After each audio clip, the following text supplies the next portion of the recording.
Hello and welcome again. Today is the ninth lecture of Workshop Technology.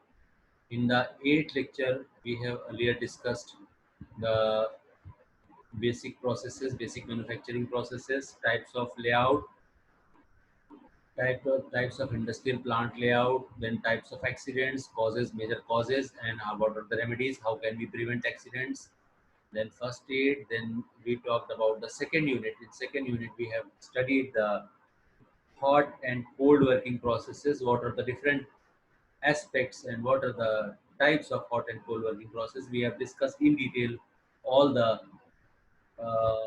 topics that are given in second unit. So in third unit, we are discussing about the casting. So far, I think everything is clear to you, and still if you have any problem regarding any ambiguities or regarding any topic, you can get in touch with me on phone also. So my number is 9069360400. I repeat 9069360400. So you can get in touch with through WhatsApp or through calling. So we discussed yesterday the introduction to casting. That is, what is the casting and how does it take place. We will now focus on the expanded topics of the casting. What are the elements of casting, and how this whole process works. So let's come to the slide that we are having.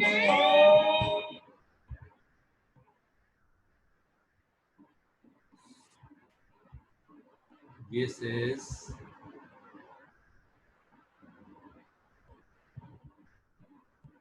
is metal casting. So this is now on your screen, metal casting. So this was the basic component. This was the basic diagram that we have discussed yesterday. This is the whole is the molding flask, and molding flask has two parts. One is scope and another is drag. So top portion is known as scope, lower portion is bottom portion is known as drag. So scope and drag. Then we have parting line. Then we have pouring basin or cup through which the molten metal is poured into this. Through a screw, it comes into the runner, then it enters to the cavity or mold. Then this is the vent. This is used for escaping the heat, and this is riser. The riser is the space where the molten metal comes back up till the top. So the riser is given for two things. One is to compensate the metal that shrinks during the solidification, and another is uh, when the molten metal start coming back, we start pouring the molten metal. At the same time, this vent is used to escape the heat. So these are the three major works of this riser, and riser is the absolute necessity of casting process. So this is pouring cup, this is screw, this is runner, this is gate, this is casting, and this is top riser. So all these are, this is basically, this casting is the original part, this casting is the product that we have to utilize, and our all other are projections, and they are extra parts. So they are cut and removed, and this original casting is then cleaned uh, from the sand and other earthen materials, and then the surface finish is done on this casting. So this is the casting. So this is the basic process. So now talk about further. We'll talk about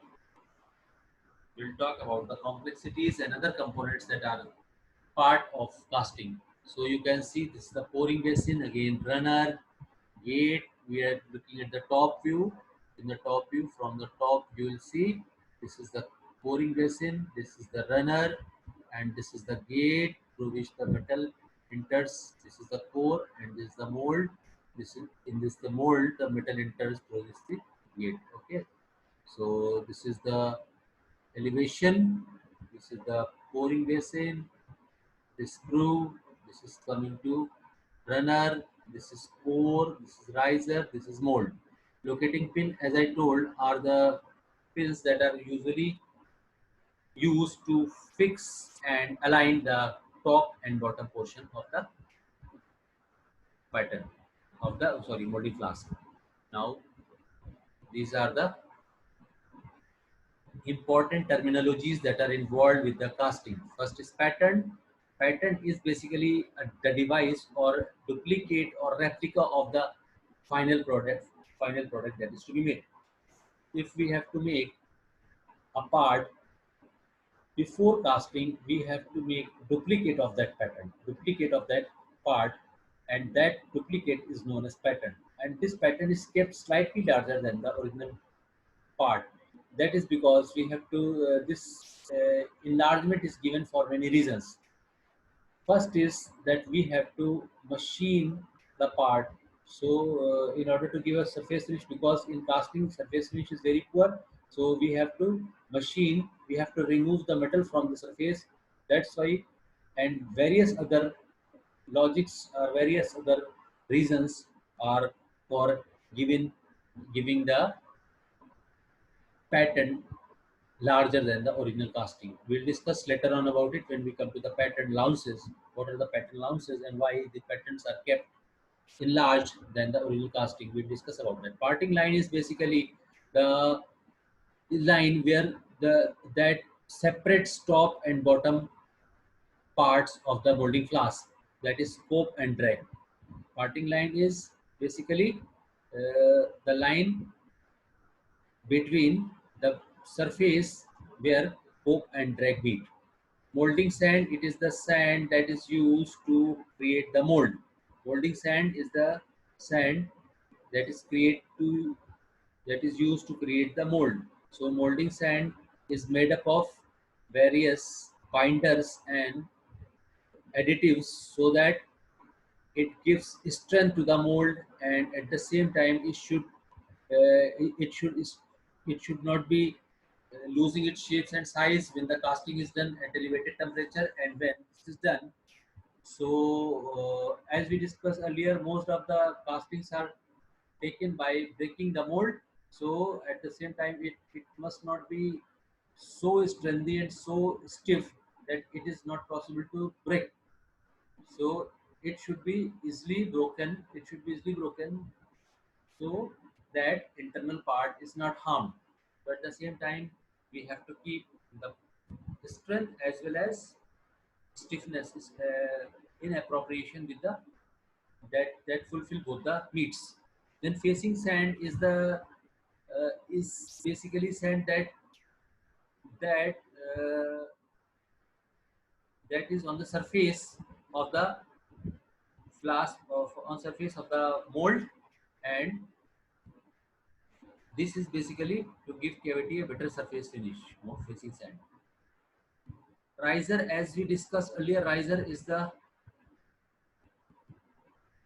facing sand. Now come to the core. Core is the device that is used to create hollow shape in the cavity. For example, we have to create a cylinder. So we will make a part that is equal to the internal cavity. That is solid. We'll make a solid part that is equal to internal cavity, and this solid part is known as core that will place inside the mold, and this will stop metal from going into that place, and this way it will create cavity, and thus a solid cylindrical part is produced. That we'll discuss when will be coming to core. The pouring basin, as we told, is the cup from where we pour the molten metal. That is pouring basin. Then screw is the vertical capillary that brings the molten metal to the runner and then to the mold. Runner is the channel, horizontal channel, that is also meant for attached to a screw and the gate. So runner is the horizontal cavity that brings the molten metal from screw and to the ingots. So after runner, it's gate. Gate is the opening. Gate is the opening that lets in the material to the cavity. Then chaplets. Chaplets are used to support the cores inside the mold cavity to take care of its own weight and overcome the metallostatic force. Chaplets are the support for that is used for core, and these chaplets are dissolved in the are made up of the same material that we are molding, that we are casting, and this dissolved and makes the part of the molding. Riser, as we discussed earlier, riser is the part that is used to revert the action of flow. And vent is the small opening in the mold to facilitate escape of air and gases. At the time of heat, at the time of solidification, the heat escapes out to the vent. Now there are five basic steps of casting. Six basic steps of the casting. So what are these six basic steps? First is pattern making, core making, molding, melting. Fifth is pouring, and sixth is cleaning. So uh, this process is done in six steps. First of all, we have to make the pattern. So pattern, as I discussed earlier, as we told that pattern is the replica or duplicate of the part that is to be produced. So pattern is a device that is made up of wood or metal, and at the same time it is slightly larger than the original component. So next is, after pattern, next is core making. The core is, as I told earlier, the core is the stopper that does not let the metal comes in a place where we have to create cavity. As I discussed, that we are making a cylindrical hollow shape, then we have to stop the metal going inside the internal dia. Otherwise, the internal cavity will not be produced. So at that place, we put a core, and this core does not let the molten metal come inside, come at this place, and this way a cavity is created inside the casting. Then molding is nothing but the mold preparation for receiving molten metal. Mold is the negative, mold is the cavity, or we can say female part or female device that is used for casting, in which the molten metal is poured. So for mold preparation, we have to prepare the material of which the mold is made, that is clay, or that is sand, molding sand. The molding sand is somewhat like clay, and this molding sand is mixed with additives and mixed with additives and binders, so that it is provides strength, and at the same time it provides stickiness to the molding sand, so that mold can be made. So melting and pouring, this is the process. This is the process, actual process.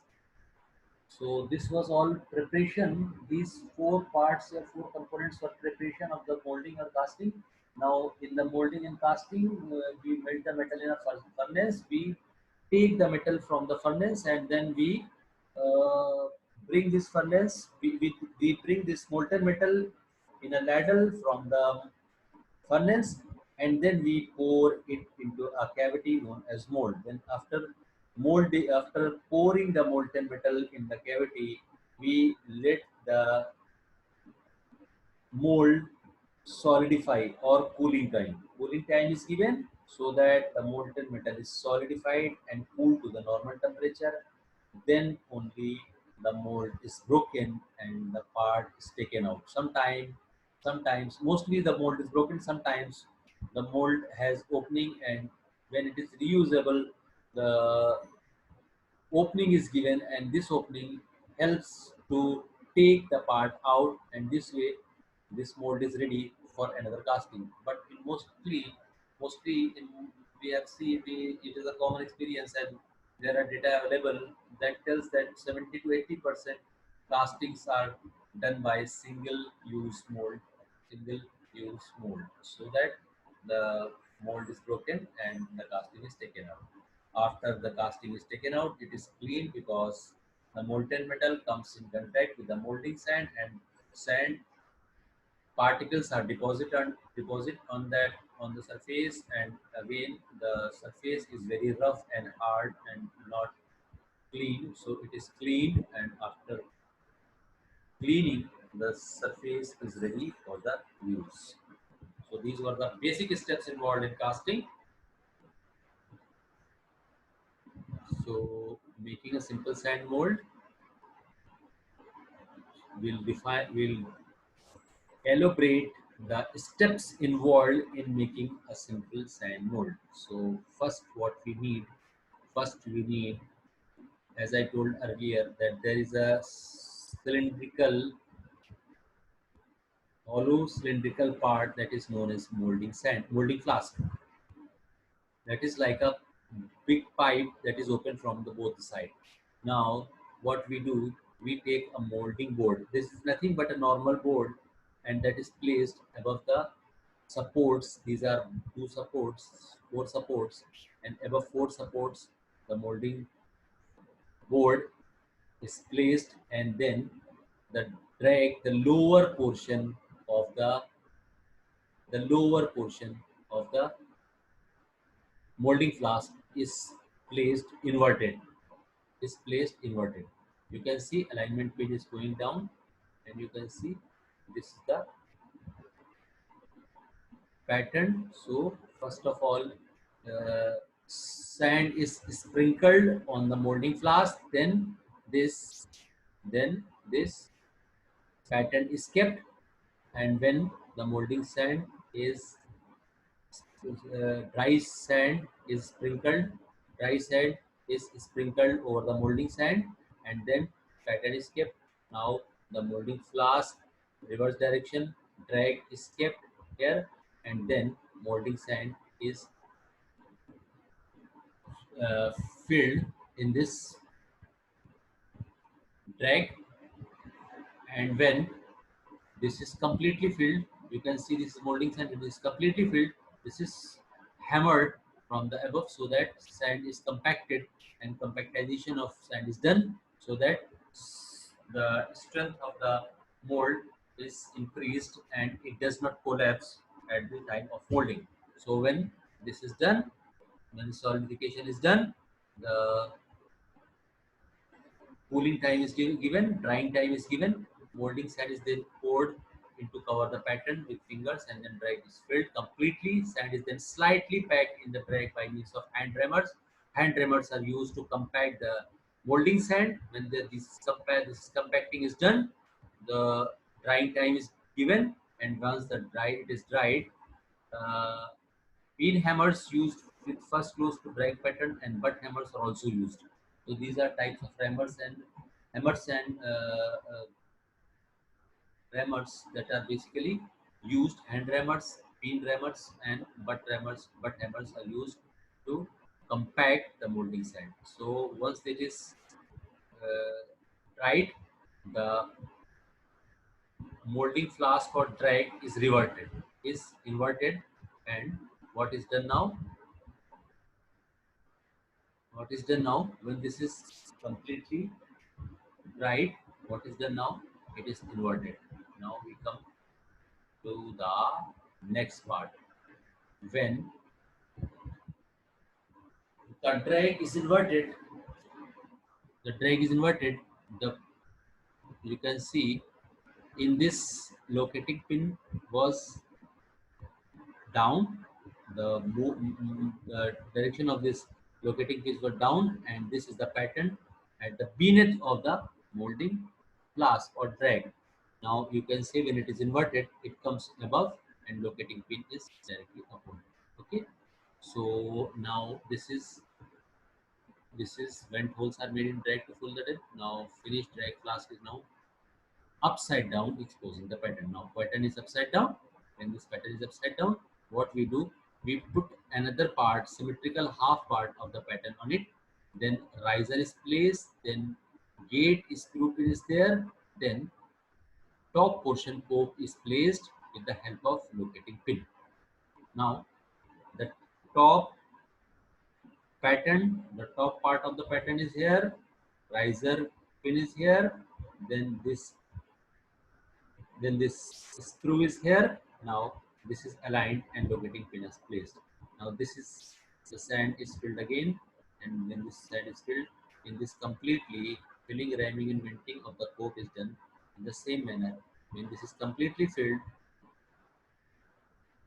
when this is completely filled, the screw and riser are removed and a pouring basin is made in the top. When this is completely filled, filling, ramming and venting of the coke is done in the same manner.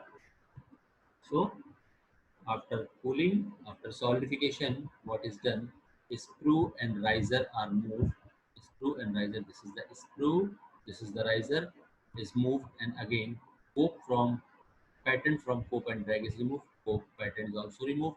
So removing these screw, riser, and pattern will create a cavity inside this mold. So this is the basic idea. So once this cavity is produced, what we do, we let the mold dry. Then it is dried, it is solidified. Mold is now assembled and ready for pouring. So this was the basic step how this mold is prepared. These are the basic steps for telling what is compacting and how molds are prepared. Okay, so uh, today we'll be stopping here and we'll be explaining next part of this casting in the next lecture. So for the time being, I must say goodbye, and if you have any queries, I again repeat, if you have any queries, you may get in touch with me through my phone number as well as WhatsApp. Okay, so bye.